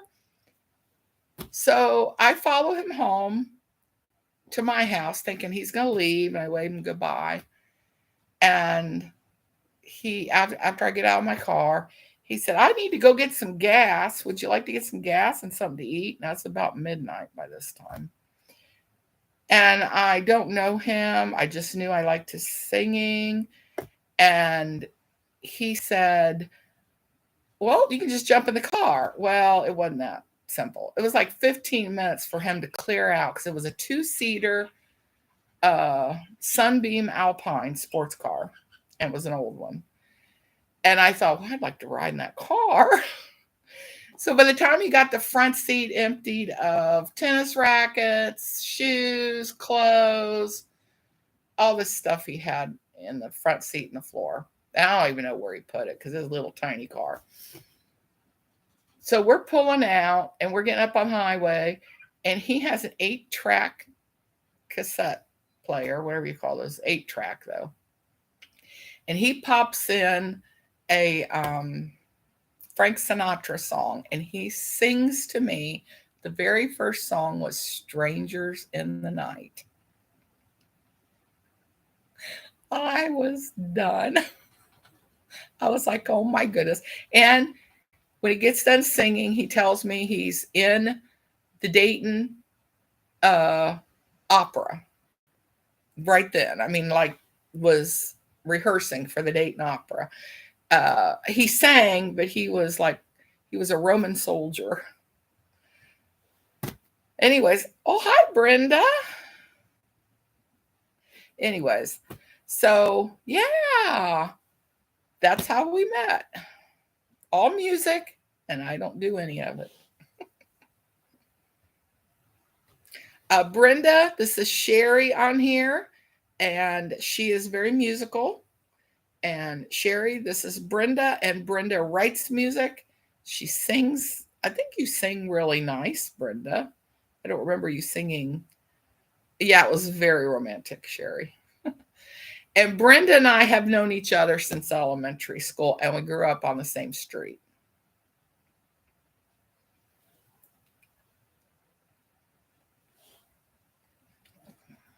And she loves the Lord. Best part.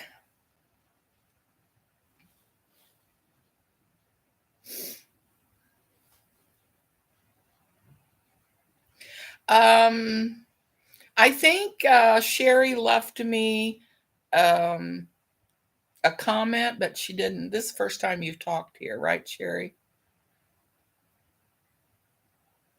Oh no, you saw Brenda and I chatting. Oh, okay.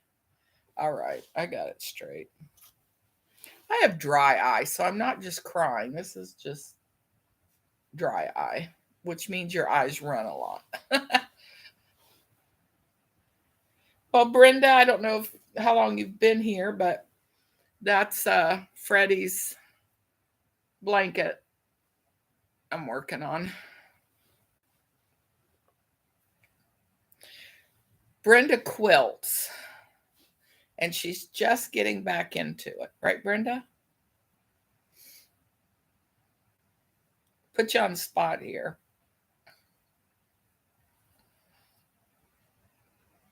She's made lots of quilts.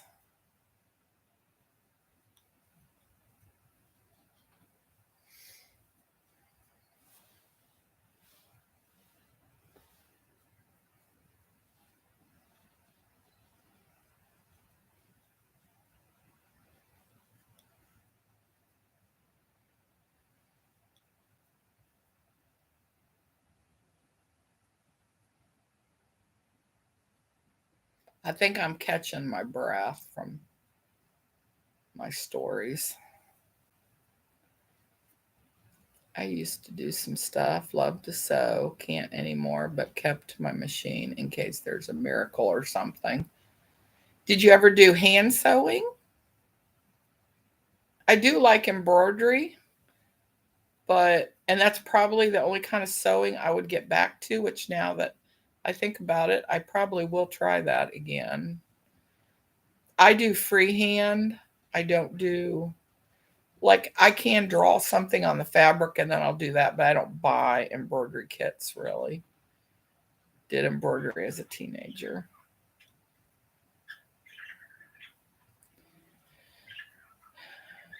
Yeah, I'm just got so many people that say they would like a blanket that I'm just kind of occupied with this right now, but I would like to embroidery again. I have my grandmother's 1938 Singer.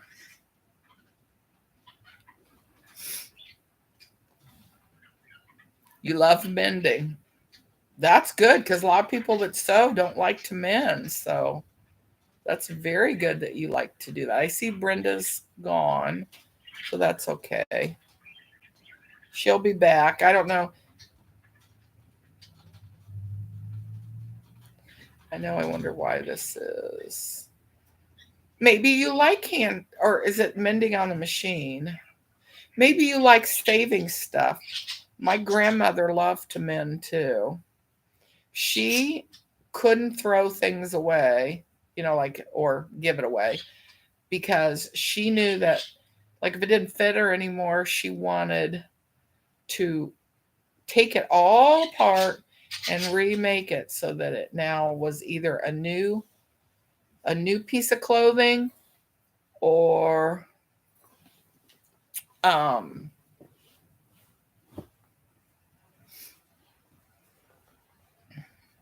yes, I'm thrifty. Yeah. Oh, hi. Okay, Brenda. I told my sister that and she perked. What, that you're back to quilting? What'd you tell your sister, Brenda?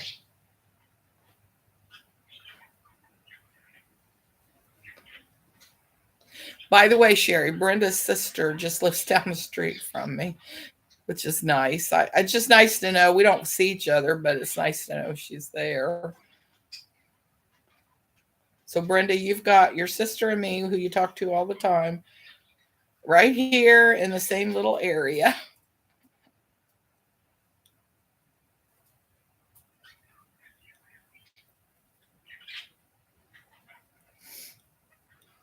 Did you ever take clothing apart, Sherry, and remake it?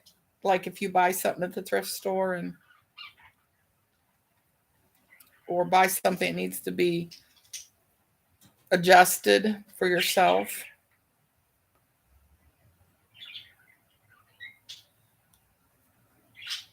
You ought to try that.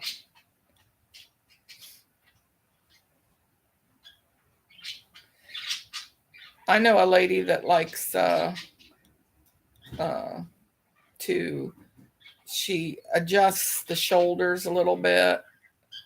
I don't know if, like, she takes it in. I don't know what she does, but she likes to go thrifting and then fix it. I really want to make some clothes for my granddaughters. Would love to do that. Maybe you can make them some little summer dresses they can wear around their little farm. That would be nice. And I just say summer dresses because usually they don't have sleeves, or, you can do something very simple for them.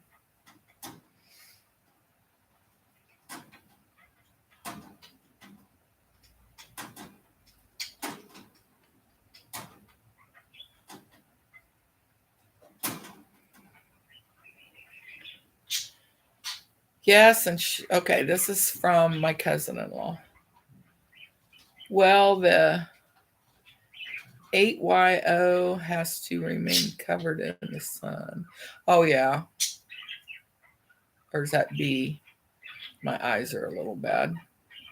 She's the one with the spots. Oh, okay, she has to be covered. Okay. All right. Well, try the sleeves then. I was just trying to think of something simple, but um,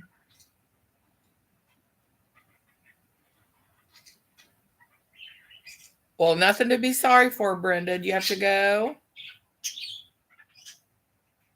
Anyways, my cousin-in-law said uh, she never answers her phone and never checks. I have went out there so many times to check on her. It's not funny. So I'm at the point, if she needs me, she'll call. But if I don't get to the phone in time, she won't call back. Love you. Okay. So, yeah, I know she doesn't. And we've gone over there so many times. This is my aunt. Because she drops the phone inside her chair, behind her chair, under her bed. Making tacos. Nice to chat with you and meet you later. Okay, Brenda, you enjoy your tacos. Sounds delicious.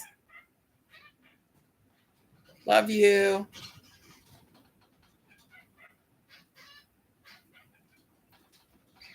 Oh, Brenda, if you're still there, I'm going to get to meet with Sherry.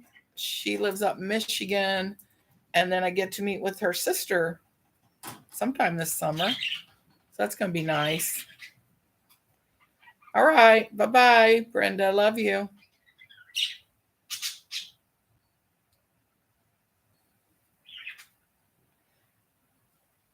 Yeah, but that doesn't mean she's gone over there so many times, and you know, it's not that far for her, but still she's got her own life and her own husband and kids and grandkids, and you know, to have to run over there once a day is, that's a lot.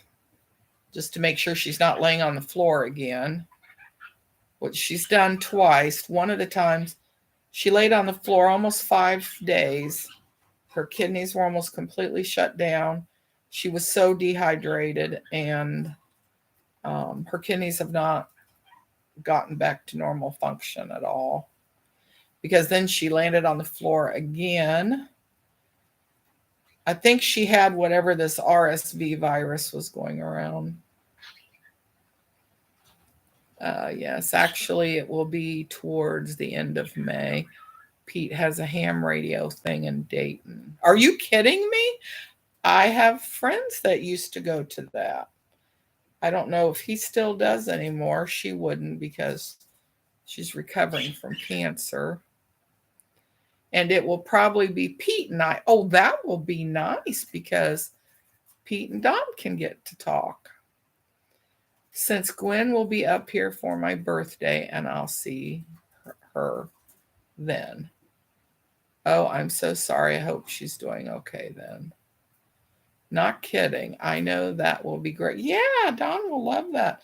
And there is a nice, I know you guys like Oriental. There is a nice Oriental buffet that's literally right around the corner from the it's a very, very well-known the Dayton Air Force Museum. People come from all over the world for the Air Force Museum. So if he is at all interested, I think he's a vet. He may enjoy that. From what I've heard out of all these years that I've gone there, they've finally changed a few of the displays, which I don't know which ones, but they have big, big, I mean, they're huge. They have stuff anywhere from all the different wars to the full size planes. Like, you would probably want to rent a scooter if you don't have one. Not your squawker, a scooter, because Don bought me a scooter last year because we like to go to Kings Island.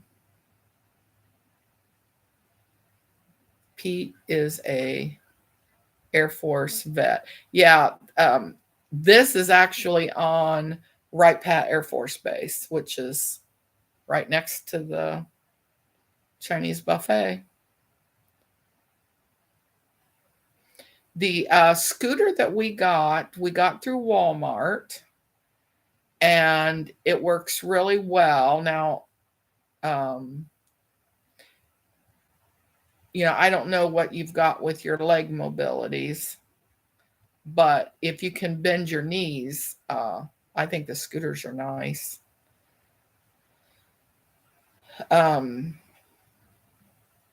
yeah, mine's a red scooter.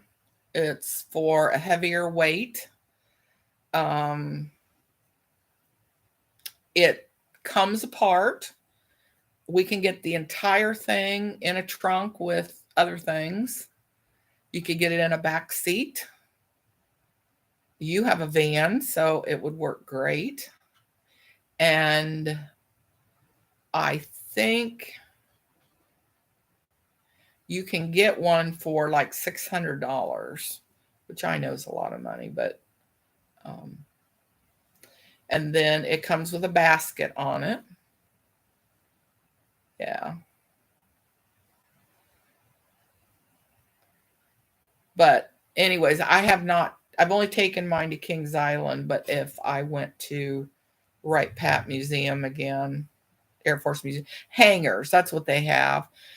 Just go online and look up, if you've got a pen and paper, look up Wright Pat Air Force Museum,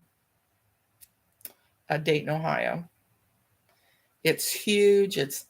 They've got a Cinemax there that it looks like you're actually in whatever they're showing you.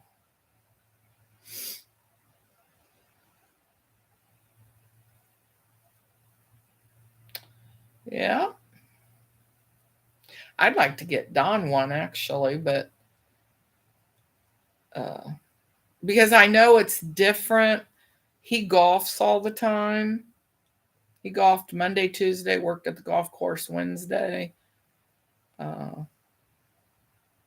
you would think he's really active. An IMAX, yeah.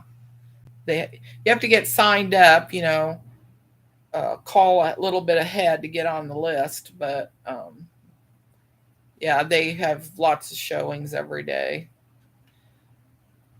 Um, but they have big, big hangers. So just look online and you'll see a lot on it. It's a really good Air Force museum.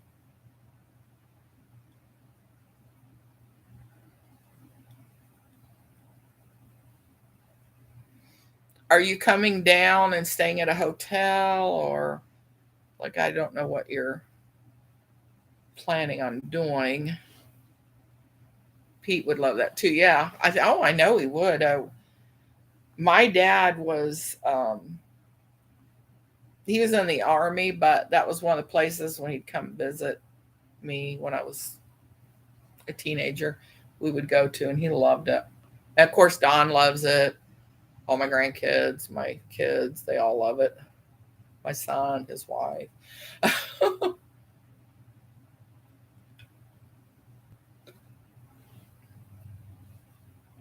There's really not much to not love about it.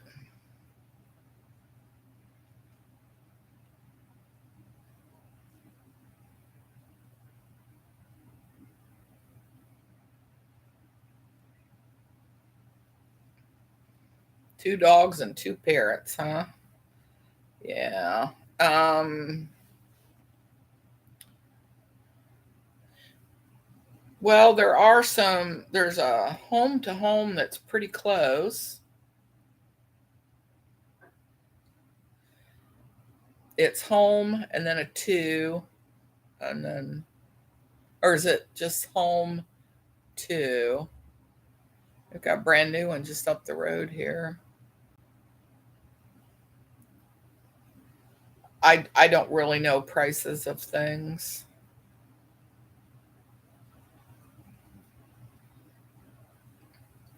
Well, your service dog is truly a service dog. I've never I've never seen one that I know when you got her what she was capable, what she could do, and you saw her capability where I wasn't convinced. I will be honest with you. I was not convinced. But you were from day one. You were convinced you could teach her that stuff, like picking up things and looking out for you. And yeah, of course, I've never trained a dog. I've never had one that was not more than something I could pick up. I have had an Anatolian Shepherd, and she was an angel. I would look in her eyes like Maisie. I would look in her eyes and I would see an angel. I would not see a dog. But I just remember Maisie had been through a lot of abuse and a lot of neglect. And so you had a lot to build her confidence up and work with her.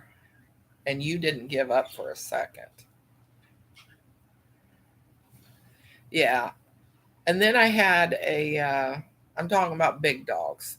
So the only other big dog I've had is a bloodhound. And I always said she was dumb as a box of rocks until she got old. And I realized she was not dumb, she was smart. It's just that when their nose hits the ground, they're gone. And we lived out in the country, and at least a dozen times she was gone, and we'd have to either hunt her down or get a report of where she was or pick her up at the pound. But she was just doing what God created her to do. Or he. I'm sorry, his name was Jake. Yes, her former life is partly why she's so great. She would do anything for attention and love, and trained very easily once she caught on to what I was asking. Yeah, she's amazing. You're not the only one that thinks she's amazing. I think she's amazing too.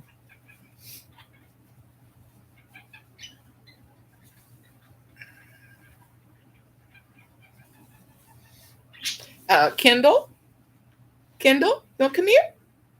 Kendall is getting a um, she's she's gotten really old in the past year, and that includes her fur and everything else. So we found out she is older than what we thought she was, but she's getting a shave. My daughter Donna's coming and shaving her, and I know she was a rescue dog. That's what made me think of her. Yeah, and they do. They need attention, love, praise. There's nothing quicker that will make a dog shrink than to think you're mad at them, or you're shooing them away for nothing, that no reason. Yeah.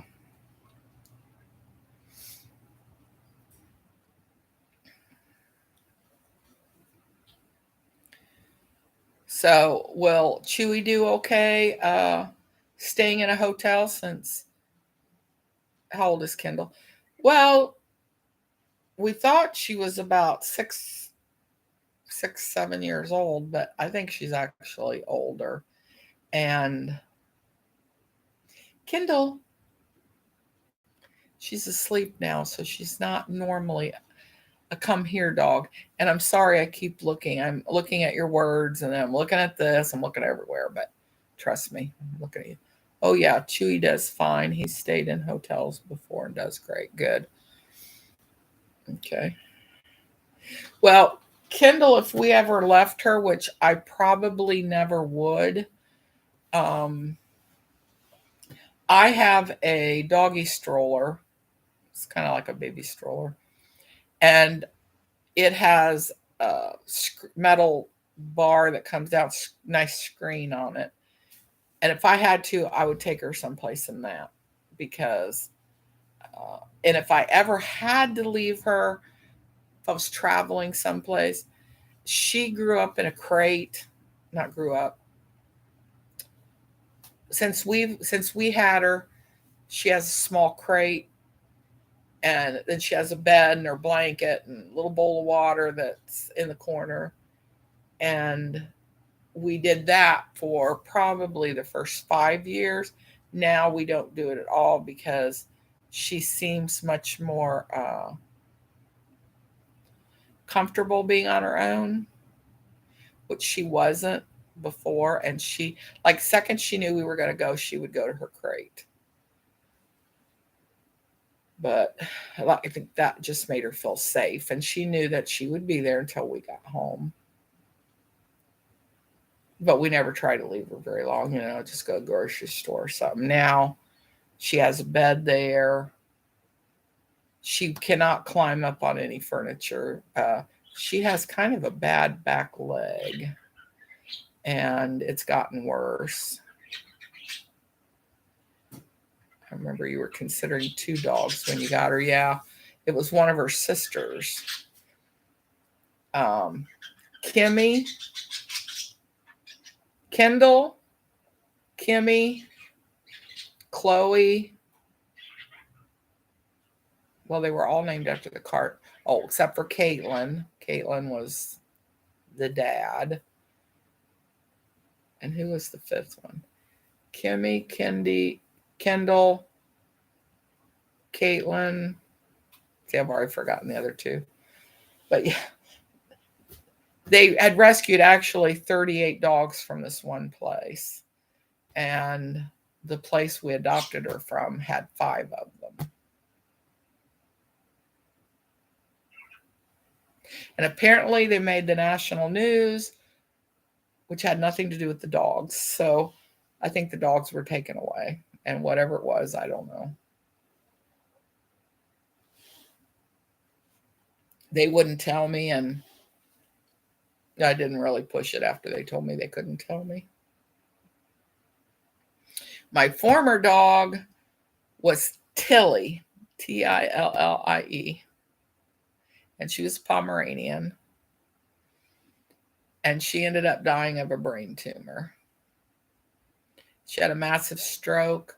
I held her from Friday night when she had the stroke, which I didn't know that's what that was. I didn't know what was wrong with her until we had to have her put to sleep on Monday morning because, of course, I didn't know when she had her stroke, but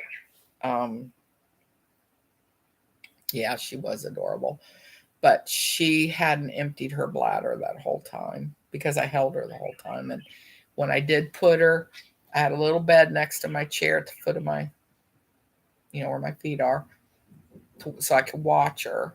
And she never went to the bathroom. So it was really sad. But as soon as the vet saw her, she looked in her eyes and she said she has a brain tumor, which we knew she had cataracts. So I don't know how they knew she had a brain tumor, but I guess you can tell that through the eyes and probably from the way she was acting, just knowing. Well, Don is home and he's going to be in the door. I'll move this so you can see him come in with his guitar and his other paraphernalia. And then I'll probably have him say hi. And then I'll let you go. I've so enjoyed you being on here. Thank you very much, Sherry. I've appreciated. And I finished my white and I've got that much on there.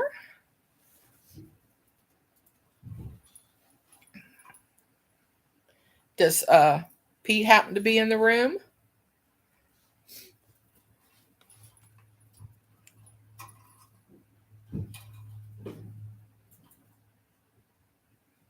He doesn't know we're just waiting up. He's downstairs in the living room.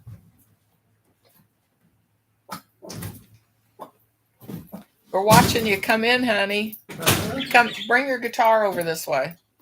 Bring my guitar. Yeah, bring your guitar over this way. Oh, you got your amp too? Yeah. You took your amp?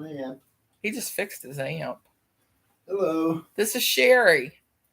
Hi, Sherry. And Pete's in the basement or downstairs in the Pete, living I room. said hi. Actually, he gets to come in May. Well, he'll be back. He's getting his guitar. He brought his big amp. It has been broken. He has 3 amps, but this big one, really nice, expensive one, has been broken for a number of years. He actually fixed it. There's his guitar. Thought you'd like to see. He's got a nice. This is my bass guitar. Yeah, it's a nice retro. It's a tweed. It's a tweed pattern. Houndstooth or whatever. Houndstooth, yeah. But anyways, remember her and her sister were going to come? Is that the person? Yeah, Sherry up in Michigan. Well, her husband is a ham operator, and he's coming to Dayton the end of May for that ham convention they have. Oh. So we get to go out with them. I've got a real good friend that goes to that ham convention. He said he has a good friend that goes there. Chuck Gillum that plays golf with me. Oh, good. Well, anyway, she said, hi, Dawn. Hello. Hello. All right. Well, sometime I'm going to make more lives. So thank you for catching this one. And we'll have to catch another one. I'm going to see if Dawn will take me over to, good talk. We'll go talk to Dawn and we'll chat again. Yeah, I'm going to see if he'll take me over to Hobby Lobby because supposedly they're having some yarn clearance. So I want to see if they do. So you're up to that, aren't you? Sure. Here, say hi. Hello. All right, now we've done it. Love you, Sherry, and we will talk to you soon. Thanks so much. And tell Pete hi. Bye-bye.